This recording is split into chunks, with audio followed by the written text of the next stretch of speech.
Okay, so now we have a complex number, and we're multiplying it by another complex number. So right here's the problem.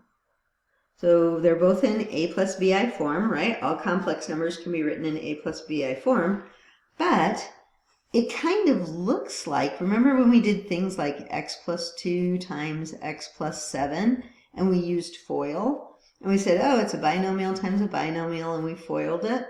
It's the same format. I mean, they're not binomials, they're complex numbers, but it's like that, okay? So we're going to use FOIL. All right, so go 4 times 2. 4 times 2 is 8. Then we're going to go 4 times negative 5i, which is going to be minus 20i. You can think about that multiplying. Then I'm going to go 3i times 2, which is going to be 6i. And then I'm going to go 3i times negative 5i, which is going to be negative 15i squared. Now, some of you might be saying, uh-oh, it's that I squared. She said I squared equals negative 1. Yeah, don't forget that. What does I squared equal? Negative 1. But when I'm doing the work on these, if I try to do too many things at once, I'll make a mistake. So for right now, I just write the I squared.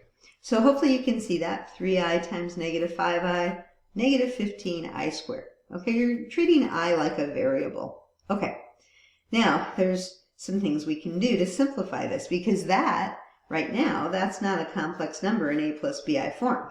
Okay, but we can combine the negative 20i and the 6i.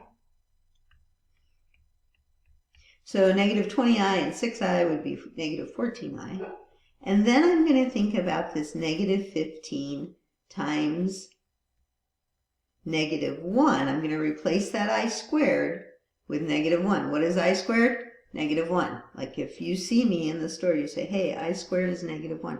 Okay, then negative 15 times negative 1 is plus 15. Now, sometimes students forget this last part. It still isn't in a plus bi form, but you can combine 8 and 15. Okay, those are just real numbers. So that's going to be 23 minus 14i. Now it's in a plus bi form. A is 23, b is negative 14, and it's a nice complex number just the way we want it. Okay, so these are kind of fun, but very similar to multiplying binomial times a binomial. You can just use FOIL. All right.